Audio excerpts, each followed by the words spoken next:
প্রাণ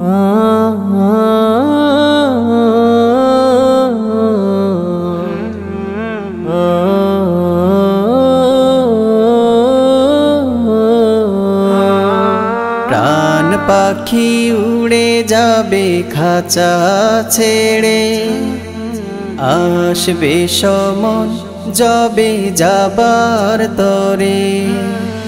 প্রাণ পাখি উড়ে যাবে খাঁচা ছেড়ে, আসবে সমন যাবে যাবার তরে। জীবন রবি হবে অস্তমিত, জীবন রবি হবে অস্তমিত। সে কথা তোমার গো মনে কি পড়ে, প্রাণ পাখি উড়ে যাবে খাঁচা ছেড়ে, আসবে সমন যাবে যাবার তরে। প্রাণ পাখি উড়ে যাবে খাঁচা ছেড়ে, আসবে সমন যাবে যাবার তরে।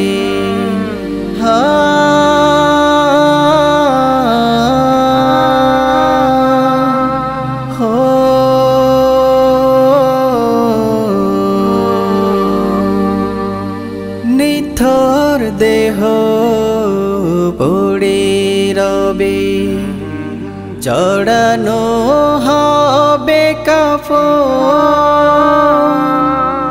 সাজাবে তোমায় গো নব সাজে, চিরতরে করতে দাফন।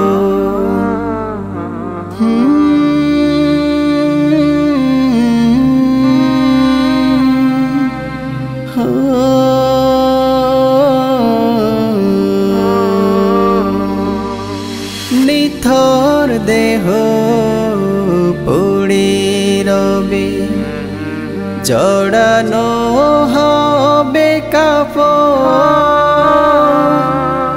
সাজাবে তোমায় গো নব সাজে, চিরতরে করতে দাফন। মায়ারি বাঁধন ছেড়ে সম্পদ ধন, মায়ারি বাঁধন ছেড়ে সম্পদ ধন। যেতে হবে আধার ঘরে, প্রাণ পাখি উড়ে যাবে খাঁচা ছেড়ে, আসবে সমন যাবে যাবার তরে। প্রাণ পাখি উড়ে যাবে খাঁচা ছেড়ে, আসবে সমন যাবে যাবার তরে।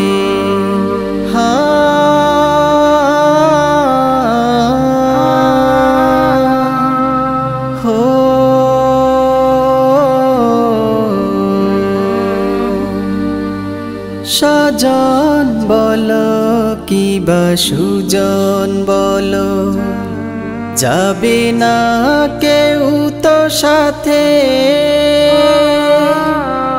গভীর মানিশা রাখবে ঘিরে, তোমারি চারিপাশে।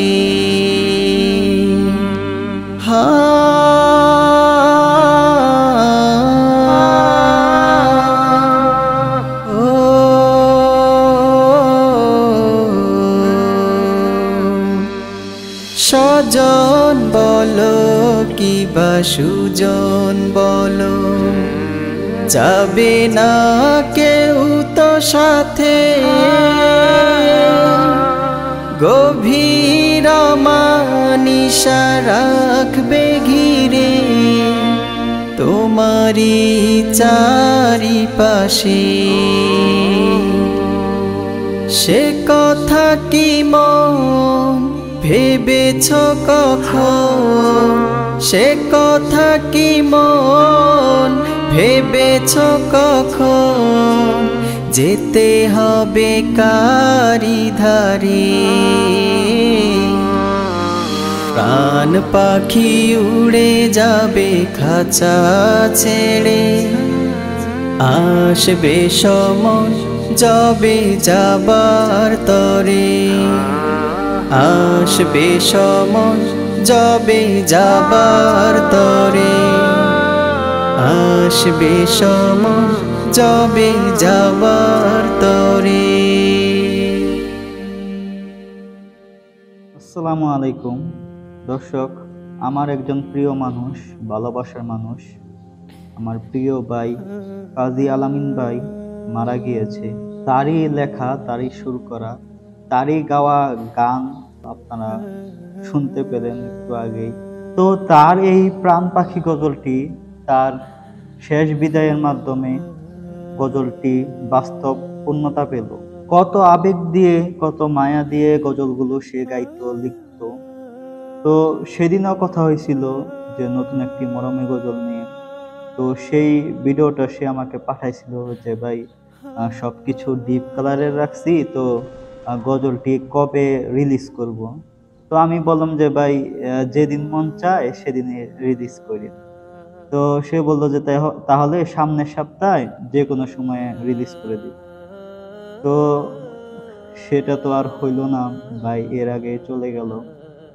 তো গজলটি আমি আমার চ্যানেলে ছাড়ার চেষ্টা করব ইনশাআল্লাহ। তো সেটাও মরমী গজল। তো আরো একটি মরমী গজল আছে তার, পালকি। তো সেটা তো আরো অনেক আগেই গাওয়া হয়েছিল, বাট সে রিলিজ করে নাই। ডেমোটা আমার কাছে আছে। তো শুধু মানে 4-5টা তার মরমী সঙ্গীতই, কি বলবো আর, গজলটি খুব আবেগ দিয়ে সে গাইতো। তো আমি গজলটি আমার চ্যানেলে ছাড়ার চেষ্টা করব ইনশাআল্লাহ। তো দর্শক, আমি আমার ভাইয়ের জন্য দোয়া চাই। আপনারা সবাই আমার ভাইয়ের জন্য দোয়া করবেন। আল্লাহ তাআলা যেন তাকে জান্নাতুল ফেরদৌস দান করেন। আর দর্শক, আপনারা আরেকটি বিষয় আমি আপনাদেরকে বলি। আপনারা অনেকেই দেখেছেন যে আমি প্রায় সময় গাউসিয়া যেতাম। তো আমি একটা কারণেই শুধু গাউসিয়া যেতাম, সেটা হলো আমার প্রিয় কাজী আলামিন ভাইয়ের সাথে দেখা সাক্ষাৎ করার জন্যই। আমি একমাত্র তার সাথেই দেখা সাক্ষাৎ করার জন্যই আমি গাউসিয়া যেতাম। তো সেই ভাইটি আজ নেই। আমার এখনো মনে হচ্ছে না, বিশ্বাস হচ্ছে না যে আলামিন ভাই মারা গিয়েছে। তো সে আমাকে খুবই মহব্বত করতো, ভালোবাসতো। আমিও তাকে ভালোবাসতাম, আপন ভাইয়ের চেয়েও বেশি ভালোবাসতাম প্রিয় কাজী আলামিন ভাইকে। তো সে আজকে নাই। আমি কি বলবো, বলার মতো ভাষা হারিয়ে ফেলেছি। তার জন্য সবাই দোয়া করবেন। আমার এখনো বিশ্বাস হচ্ছে না যে প্রিয় ভাইটি আর নেই। আমি তার সাথে সাক্ষাৎ করার জন্য একমাত্র গাছিয়া যেতাম। সে আমাকে ফোন দিত, কথাবার্তা হতো। আমি প্রায় সময় তাকে বলতাম যে ভাই গাজীপুরে এসে বেড়ায় যান, বেড়ায় যান। তিনি বলতো যে ভাই কাজের ব্যস্ততা আছে, তো কাজ ব্যস্ততা কমলে আসবো। আবার বলতো আমাকে যে ভাই আপনি তো ফ্রি আছেন, ফ্রি মানুষ, আয়সা বেড়ায় যান, গাছিয়াতে দেখা সাক্ষাৎ কইরা যান। তো আর কি বলবো, বলার মতো ভাষা খুঁজে পাচ্ছি না। তো সবাই আমার প্রিয় ভাইটির জন্য দোয়া করবেন। আল্লাহ তাআলা তাকে যেন জান্নাতুল ফেরদৌস দান করেন। তো দর্শক, সবাইকে অসংখ্য ধন্যবাদ। আসসালামু আলাইকুম ওয়া রাহমাতুল্লাহি ওয়া বারাকাতুহু।